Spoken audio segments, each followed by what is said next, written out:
ମହାପ୍ରଭୁ ଜଗନ୍ନାଥଙ୍କ ପ୍ରେମରେ ପାଗଳ ରଘୁ ଯେତେବେଳେ ଦେଖ ମହାପ୍ରଭୁଙ୍କ ନାମ ଗୁଣ କୀର୍ତ୍ତନ କରେ। କେତେବେଳେ ଗୀତ ଗୋବିନ୍ଦ ତ କେତେବେଳେ ଗୋବିନ୍ଦ ଗୋବିନ୍ଦ। ଏଇ କଥାକୁ ଦେଖି ଆଉ ଶ୍ୱଶୁର ଘର ଲୋକ ସହିପାରିଲେନି। ସେ ଭାବୁଥାନ୍ତି, ଭଲା କଥା ହେଲା, ଝିଅଟାକୁ ପାଗଳ ବେକରେ ଛନ୍ଦିଦେଲୁ। ଝିଅଟାର ଜୀବନ ବୋଧେ ନଷ୍ଟ ହୋଇଗଲା। ଗୋଟେ କାମ କଲେ ହନ୍ତା, ପିଲାଟାକୁ ଡାକି ବିଷ ଦେଇ ମାରିଦେବା, ତାପରେ ଝିଅକୁ ଅନ୍ୟ ଜାଗାରେ ବାହାଘର କରିଦେବା।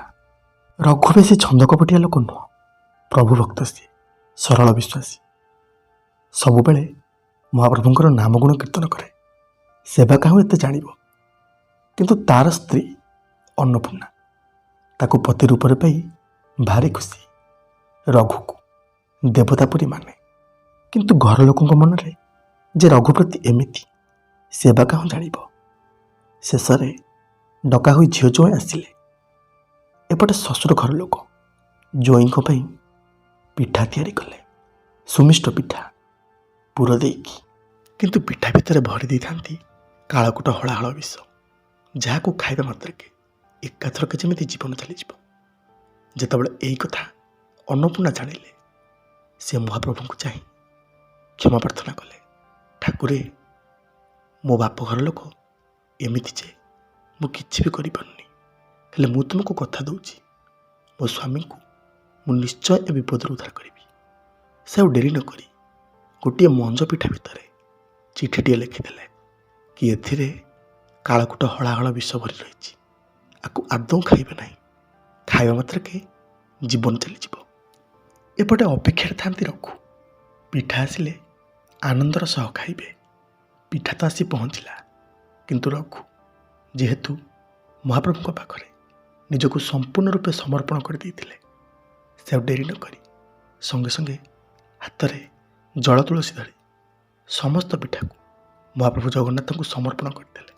ଆଉ କହିଲେ, ଠାକୁରେ, ଏତକ ଗ୍ରହଣ କର। ତୁମେ ତ ଜାଣିଛ ଠାକୁରେ, ତୁମକୁ ସମର୍ପଣ ନ କରି ମୁଁ କୌଣସି ବି ଜିନିଷ ଖାଏ ନାହିଁ।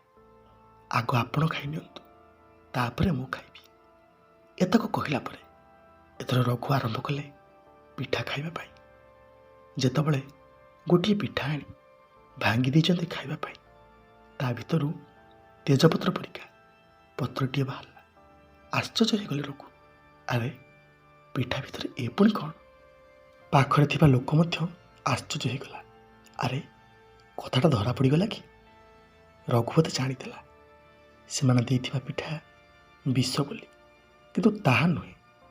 ରଘୁ ଯେତେବେଳେ ସେହି ପତ୍ରଟିକୁ ପଢ଼ିଛି, ସ୍ତ୍ରୀ ତା'ର ଲେଖିଛି ସେଥିରେ କାଳକୁଟ ବିଷ ଅଛି ବୋଲି, ନ ଖାଇବା ପାଇଁ। କିନ୍ତୁ ସେ ବା କ'ଣ କରିବ? ସବୁତକ ପିଠାକୁ ପରା ମହାପ୍ରଭୁ ଜଗନ୍ନାଥଙ୍କ ପାଖରେ ଭୋଗ ଲଗାଇ ସାରିଛି। ଯଦି ନ ଖାଏ ପ୍ରଭୁ ଦ୍ରୋହୀ ହୋଇଯିବନି।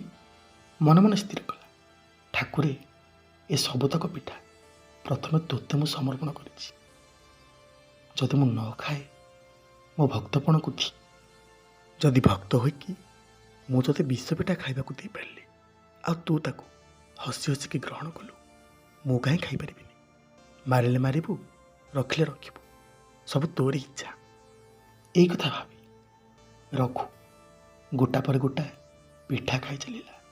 ପାଖରେ ବସିଥିବା ଲୋକଟା ସେମିତି ବଲ ବଲ କରି ଚାହିଁ ରହିଥାଏ। ଚାହୁଁ ଚାହୁଁ ନିମିଷକ ମଧ୍ୟରେ ସବୁତକ ପିଠା ସରିଗଲା। ଲୋକଟା ମଧ୍ୟ ପିଠା ଥାଳି ନେଇ ଚାଲିଗଲା। ଏପଟେ ରଘୁର ଶ୍ୱଶୁର ଘର ଲୋକ ଭାବୁଥାନ୍ତି, ଯା, ଏକାଥରକେ ବାଟରୁ କଣ୍ଟା ଗଲା, ସବୁଦିନ ପାଇଁ ଶେଷ। ରଘୁ ପାଣି ପିଇକି ଶୋଇବା ପାଇଁ ଚାଲିଗଲା। ଏପଟେ ଶ୍ୱଶୁର ଘର ଲୋକଙ୍କ ଖୁସି କହିଲେ ନ ସରେ। ସମସ୍ତେ କହୁଥାନ୍ତି, ଦେଖ, ରାତି ପାଇଲା ବେଳକୁ ଆଉ ରଘୁ ନଥିବ। ହେଲେ ଏ କ'ଣ? ରାତି ପାଇ ତ ସକାଳ ହେଲା। ପୂର୍ବ ପରୀକ୍ଷା ପୁଣି ଭଜନ କୀର୍ତ୍ତନରେ ମାତି ରହିଥାଏ ରଘୁ। ଶ୍ୱଶୁର ଘର ଲୋକ ଦେଖି ଆଶ୍ଚର୍ଯ୍ୟ ହେଉଥାନ୍ତି। ଆରେ, ଏ କ'ଣ ହେଲା? ବିଷ କ'ଣ କାଟୁ କଲାନି କି? ପିଠା ଭିତରେ ଯେଉଁ ଭଳିଆ ବିଷ ଭରି ଦେଇଥିଲୁ, ଖଣ୍ଡେ ଖାଇବା ମାତ୍ରକେ ପ୍ରାଣ ଚାଲିଯିବା କଥା। ହେଲେ ଏ କ'ଣ? ଥାଳିଟା ଯାକ ପିଠା ଖାଇଲା, ହେଲେ କିଛି ବି କାଟୁ କଲାନି। କଥା ସେଠି ନାହିଁ ଆଜ୍ଞା। ରଘୁ ସିନା ପିଠା ଖାଇଛି, ହେଲେ ଏପଟେ ଦେଖ, ରାତି ପାଇ ଯେତେବେଳେ ସକାଳ ହେଇଛି ବଡ଼ ପଣ୍ଡାଙ୍କ ଚଳୁରେ ଆଉ ମହାପ୍ରଭୁଙ୍କ ପ୍ରତିବିମ୍ବ ଆସିଲା ନାହିଁ। ଏପଟେ ବଡ଼ ପଣ୍ଡା ପଡ଼ିଲେ ଚିନ୍ତାରେ। କ'ଣ ଆଉ କରିବେ? ମହାପ୍ରଭୁଙ୍କ ପାଦ ତଳେ ନମ ହୋଇ ପଡ଼ିଗଲେ। ଠାକୁରେ କି ଦୋଷ କରିଛୁ ଆଜ୍ଞା? କ୍ଷମା କରନ୍ତୁ ହେ ବଡ଼ ବଡ଼ୁଆ ସାଆନ୍ତେ। କୁଶଶଯ୍ୟାରେ ଶୟନ କରି ବଡ଼ ପଣ୍ଡା କ୍ଷମା ପ୍ରାର୍ଥନା କରୁଥାନ୍ତି। ଏପଟେ ମହାପ୍ରଭୁ କାଳିଆ ସାଆନ୍ତେ କେମିତି ବା ସହିଥାନ୍ତେ ଭକ୍ତର ଦୁଃଖକୁ। ସଙ୍ଗେ ସଙ୍ଗେ ସ୍ୱପ୍ନ ଦେଶ କଲେ। ରଘୁପରା ମୋତେ ବିଷ ପିଠା ଖାଇବାକୁ ଦେଇଥିଲା, ମୁଁ ସେଇ ବିଷ ପିଠା ଖାଇ ଦେଇଥିଲି ତ। ସକାଳ ପର୍ଯ୍ୟନ୍ତ ନିଦ ଭାଙ୍ଗିଲାନି। ଯେତେବେଳେ ବଡ଼ ପଣ୍ଡା ଏଇ କଥା ଶୁଣନ୍ତି ଆଖିରୁ ତାଙ୍କର ଧାର ଧାର ଲୁହ ଝରିଗଲା। ମହାପ୍ରଭୁଙ୍କ ପାଦ ତଳେ ପଡ଼ିଯାଇ କହିଲେ, ଧନ୍ୟ ହେ ମଣିମା, ଧନ୍ୟ ତୁମ ଲୀଳା। ଭକ୍ତ ପ୍ରତି ତୁମର ଏମିତି ଭଲ ପାଇବା। ଭକ୍ତ ପାଇଁ ଆଜି ମହାପ୍ରଭୁ କାଳିଆ ସାଆନ୍ତ ବିଷ ଖାଇଛନ୍ତି। ବଡ଼ ପଣ୍ଡାଙ୍କର ପ୍ରଶ୍ନଟିଏ ଥିଲା, ହେଲେ ସାଆନ୍ତେ ଭକ୍ତ ହୋଇକି ତୁମକୁ ସେ ବିଷ କାହିଁ ଦେଲା ଖାଇବାକୁ? ପ୍ରଭୁ କିନ୍ତୁ ହସି ହସି କହିଲେ, ସେ ମୋତେ ଦେଇନି, ସେ ଖାଇଲା ପିଠା ଆଉ ମୁଁ ଖାଇଲି ବିଷ।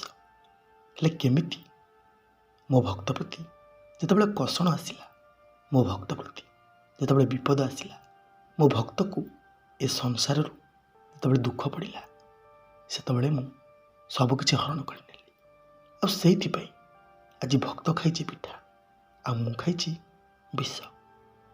ମୋ ଭକ୍ତ ଶ୍ରଦ୍ଧାରେ ଭକ୍ତିରେ ମୋତେ ଯଦି ପତ୍ରଟିଏ ହଉ, ପୁଷ୍ପଟିଏ ହଉ, ଜଳଟୋପେ ହଉ, ଯାହା ବି ମୋତେ ସମର୍ପଣ କରେ ସବୁତକ ମୁଁ ହସି ହସି ଗ୍ରହଣ କରେ। ତା ଛଡ଼ା ସେ ତ ମୋର ପରମ ବଡ଼ ଭକ୍ତ। ମୁଁ ତା'ଠାରୁ ବିଷ ଖାଇନଥାନ୍ତି? ତା'ର ଶ୍ୱଶୁର ଘର ଲୋକ ତାକୁ ଚିହ୍ନି ପାରିଲେନି। ସେ ମୋ ପ୍ରେମରେ ବାୟା, ମୋ ଭକ୍ତିରେ ବାୟା। ମୁଁ ତାକୁ ମଧ୍ୟ ଭାରି ଭଲ ପାଏ। ସେ ପରା ମୋର ପରମ ବଡ଼ ଭକ୍ତ। ତାରି ଶ୍ୱଶୁର ଘର ଲୋକ ପିଠାରେ ବିଷ ଦେଇକି ତାକୁ ମାରିବା ପାଇଁ ବସିଥିଲେ, ଆଉ ମୁଁ ତାକୁ ଉଦ୍ଧାର କଲି। ମୁଁ ତା'ଠାରୁ ସବୁତକ ବିଷ ଖାଇ ଦେଇଛି। ମହାପ୍ରଭୁଙ୍କ ଠାରୁ ଏଇସବୁ କଥା ଶୁଣି ସାରିଲା ପରେ ବଡ଼ ପଣ୍ଡାଙ୍କ ଆଖିରୁ ଧାର ଧାର ଲୁହ ଚଢ଼ି ଯାଉଥାଏ। କ'ଣ ବା ଆଉ କହିବେ ସେ ଠାକୁରଙ୍କୁ? ସେ ତ ଗାଦିଆ, ସେ ମନୁଆ ଠାକୁର, ସେ ହଟିଆ ଠାକୁର। ତା'ର ସେଇ ଚକାଚକା ଆଖିରେ ସାରା ବିଶ୍ୱ ବ୍ରହ୍ମାଣ୍ଡକୁ ସେ ଏମିତି ଅପଲକ ନୟନରେ ଚାହିଁ ରହିଥାଉ। ହଁ ଆଜ୍ଞା, ଆଜି ସିନା ସେଇ ମହାପ୍ରଭୁଙ୍କର ପରମ ବଡ଼ ଭକ୍ତ ରଘୁଅରକ୍ଷିତ ନାହାନ୍ତି, କିନ୍ତୁ କଥାଟିଏ ପୁରା ରହିଯାଇଛି, ଅରକ୍ଷିତକୁ ଦୈବ ସାହା। ନମସ୍କାର ଆଜ୍ଞା।